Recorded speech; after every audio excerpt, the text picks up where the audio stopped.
함께 말씀 보도록 하겠습니다. 오늘 말씀은 역대하 5장 1절부터 14절까지 말씀입니다. 역대하 5장 1절부터 14절까지 말씀을 제가 봉독하도록 하겠습니다. 솔로몬이 여호와의 전을 위하여 만드는 모든 일을 마친지라. 이에 솔로몬이 그의 아버지 다윗이 드린 은과 금과 모든 기구를 가져다가 하나님의 전 곳간에 두었더라. 이에 솔로몬이 여호와의 언약궤를 다윗성 곧 시온에서부터 메어 올리고자 하여 이스라엘 장로들과 모든 지파의 우두머리 곧 이스라엘 자손의 족장들을 다 예루살렘으로 소집하니 일곱째 달 절기에 이스라엘 모든 사람이 다 왕에게로 모이고 이스라엘 장로들이 이름에 레위 사람들이 궤를 매니라. 궤와 회막과 장막 안에 모든 거룩한 기구를 메고 올라가되 레위인 제사장들이 그것들을 메고 올라가매 솔로몬 왕과 그 앞에 모인 모든 이스라엘 회중이 궤 앞에서 양과 소로 제사를 드렸으니 그 수가 많아 기록할 수도 없고 셀 수도 없었더라. 제사장들이 여호와의 언약궤를 그 초소로 메어 드렸으니 곧 본전 지성소 그룹들의 날개 아래라. 그룹들이 그 궤 처소 위에서 날개를 펴서 궤와 그 채를 덮었는데 그 채가 길어서 궤에서 나오므로 그 끝이 본전 앞에서 보이나 밖에서는 보이지 아니하며 그 궤가 오늘까지 그곳에 있으며 궤 안에는 두 돌판 외에 아무것도 없으니 이것은 이스라엘 자손이 애굽에서 나온 후 여호와께서 그들과 언약을 세우실 때에 모세가 호렙에서 그 안에 넣은 것이더라. 이때에는 제사장들이 그 반열대로 하지 아니하고 스스로 정결하게 하고 성소에 있다가 나오매 노래하는 레위 사람 아삽과 헤만과 여두둔과 그의 아들들과 형제들이 다 세마포를 입고 제단 동쪽에 서서 재금과 비파와 수금을 잡고 또 나팔 부는 제사장 120명이 함께 서 있다가 나팔 부는 자와 노래하는 자들이 일제히 소리를 내어 여호와를 찬송하며 감사하는데 나팔 불고 재금치고 모든 악기를 울리며 소리를 높여 여호와를 찬송하여 이르되 선하시도다 그의 자비하심이 영원히 있도다 하매 그때에 여호와의 전에 구름이 가득한지라. 제사장들이 그 구름으로 말미암아 능히 서서 섬기지 못하였으니 이는 여호와의 영광이 하나님의 전에 가득함이었더라. 아멘. 지난 2017년에 뉴욕의 한 경매에서 한 그림 작품이 경매에 올라왔습니다. 이 작품은 과거 레오나르도 다빈치의 제자인 지오반니 안토니오 골트라피오라는 사람의 것으로 알려진 작품으로 여러 사람의 손을 거치면서 그 그림 위에 덧칠이 되고 또 훼손이 되어서 한화로 6만 7천 원이라는 헐값에 팔리기도 했던 작품이었습니다. 그런데 2005년 미국의 르네상스 미술 전문가들의 손길을 통하여서 6년간 연구와 복원 작업을 걸치고 난 후에 어마어마한 반전이 일어났습니다. 알고 보니 이 작품은 현재 단 20점도 남지 않은 레오나르도 다빈치가 개인 소장하던 작품 중 하나인 살바토르 문디라는 작품이었습니다.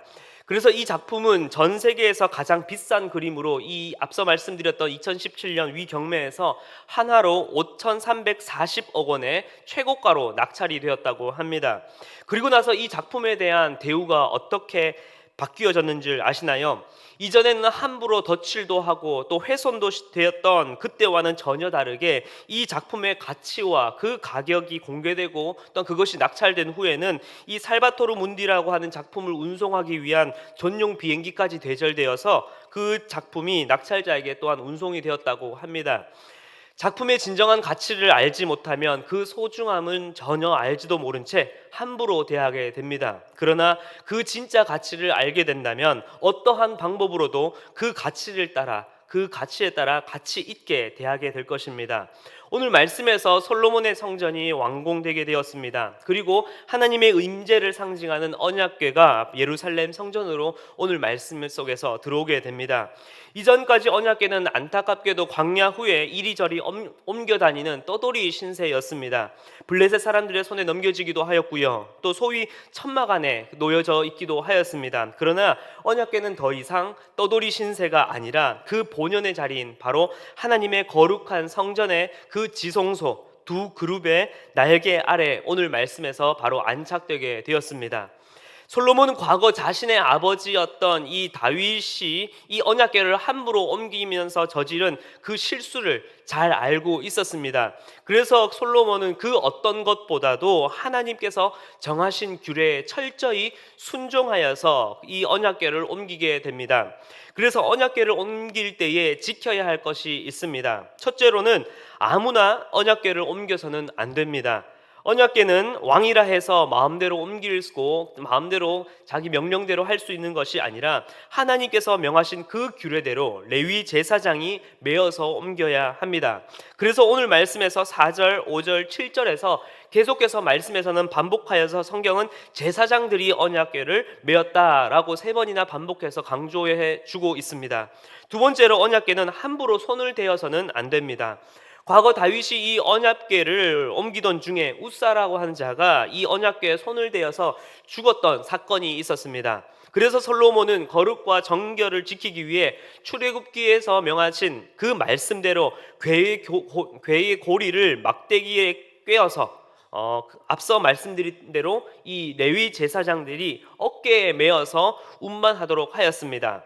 그래서 명확하게 이것을 우리가 정리해서 말하자면 솔로몬이 하나님께서 일러주신 그 규례를 지켰을 때에 언약궤가 단순히 옮겨진 것이 아니라 하나님께서 이스라엘 백성들에게 명하신 그 규례대로 솔로몬이 철저히 순종하였을 때에 그 말씀대로 따랐을 때에 하나님의 임재를 상징하는 언약궤는 그들을 떠나지 않고 이제 그들 가운데 자리하게 된 것입니다. 사랑하는 성도 여러분, 하나님의 언약궤가 능력이 없고 가치가 없어서 오랫동안 떠돌이 신세를 한 것이 아닙니다. 어찌 보면 이스라엘이 그 백성들이 그리고 한편으로는 그 왕이 언약궤를 옮길 때에 그 하나님의 말씀을 따를 수 있는 말씀을 따르기 위한 순종의 모습이 준비되어 있지 않았기 때문에 지금까지 이 솔로몬 때에 이르기까지 그 언약궤는 그들 가운데 돌아오지 않은 것이라 말씀드리고 싶습니다. 제 아무리 신실하고 제 아무리 하나님 앞에서 정직하게 행하였던 그 다윗이어도 하나님의 규례를 따르지 아니하였을 때에는 하나님의 그 언약궤는 그리고 하나님의 임재는 그들 가운데 임하지 않는다라는 것입니다. 그렇다면 우리는 삶에 이렇게 다시 한 번 더 우리 자신을 반성해 보았으면 좋겠습니다. 우리의 삶에 하나님의 임재가 없고 그 은혜가 매 순간 흘러 넘치지 않는다면 우리는 하나님께 하나님 왜 나에게 그렇게 은혜를 베풀어 주시지 않으십니까? 왜 나에게 말씀해 주시지 않으십니까? 라고 반문하기보다 내 안에 정말로 하나님의 말씀을 향한 갈망과 그 말씀을 따르겠다라는 순종과 겸손이 정말로 있었는지 다시금 내 삶과 나의 신앙의 모습을 점검해 보시길 기도합니다. 솔로몬이 철저히 하나님의 그 규례대로 언약궤를 옮겼습니다.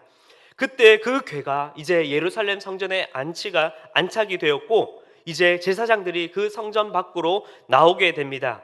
이때 성전 밖에서는 찬양 지휘자들을 중심으로 하여서 감사와 찬양과 영광 올려드리는 찬양의 소리가 마음껏 울려 퍼지게 됩니다. 온 목소리를 다하여서 온 악기를 다하여서 하나님을 찬양합니다. 그때 바로 어떠한 일이 일어났습니까? 제사장들이 능히 서서 섬길 수 없을 정도로 강력한 위엄이 있는 하나님의 영광이 그 성전 가운데 또한 그 모든 무리들 가운데 가득했습니다. 바로 하나님께서 그들의 찬양과 예배를 받으시며 그들 가운데 임재하신 것이죠. 바로 하나님께서는 바로 그들이 하나님의 말씀에 겸손히 엎드리며 또한 그 규례대로 따르는 그 모습을 지켜보시고 있었다라는 것입니다. 사랑하는 성도 여러분, 이제 우리가 온전히 하나님의 그 말씀대로 살아가며 규례대로 철저히 순종하는 우리의 삶이 되길 간절히 기도합니다. 그때 하나님께서는 바로 우리 가운데 거하실 것입니다.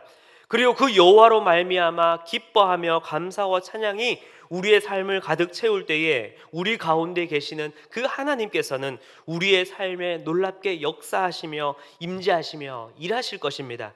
이 사실을 믿으십니까?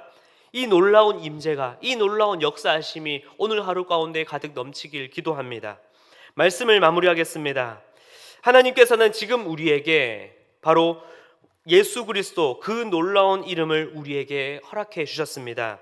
그런데 혹시 우리는 그 이름의 가치, 그 예수 그리스도의 그 가치를 알지 못해서 그 복음이 정말 있어야 할, 그 복음이 정말로 필요한 자리에 두지도 않은 채 그저 소홀하게 그 이름을 내 마음껏 망령되이 일컬으며 내 삶에 마음껏 소홀히 대하며 그렇게 훼손시키며 살아가고 있진 않으셨습니까? 이제 그 말씀에 대하는 우리의 마음가짐과 우리의 자세가 달라지길 기도합니다. 그 복음의 가치를 다시 기억하며 다시 내 마음 가운데 새기며 살아가시는 우리 모든 성도님들이 되시길 기도합니다. 그리고 그 말씀에 따라 날마다 순종하며 따라가시는 우리 모든 성도님의 삶이 되길 기도합니다. 그저 하나님의 말씀을 떠나서 내 방식과 내 생각으로 내 삶을 채우는 것이 아니라 온전히 그 하나님의 말씀대로 살아가며 이제는 그 예수 그리스도의 복음이 있어야 할 그곳에, 또한 그곳이 바로 우리의 마음의 중심이라는 것을, 우리의 삶의 그 현장이라는 것을 기억하며 날마다 매 순간 그 말씀을 나의 삶 가운데 채우며 하나님을 향한 그 감사와 찬양과 영광의 소리가 우리의 삶 가운데 가득가득 울려 퍼지길 간절히 기도합니다. 함께 말씀을 가지고 기도드리겠습니다. 먼저 우리의 삶을 돌아보며 점검해 보았으면 좋겠습니다. 하나님께서 우리에게 허락하신 예수 그리스도 그 이름, 그 이름의 가치를 모른 채 그저 내 삶의 방식대로, 또한 그렇게 이름의 가치를 훼손시키며 살아가는 나의 삶, 나의 신앙이 아니었는지 돌아보길 기도합니다. 이제는 그 이름에 걸맞는 그 이름의 가치를 따라 온전히 내 삶을 통하여 그 가치를 드러내는 나의 삶이 되게 하여 주시고, 이제는 그 하나님께서 우리에게 일러주신 그 말씀의 그 규례대로 날마다 순종하는 나의 삶이 되게 해달라고 간절히 기도드리겠습니다. 더불어 우리의 가정과 직장과 일터, 또 우리 모든 각자의 기도 제목들을 위하여서, 또한 이 나라와 이 교회를 위하여서 함께 간절히 기도드리며 나아가도록 하겠습니다. 함께 기도드리겠습니다.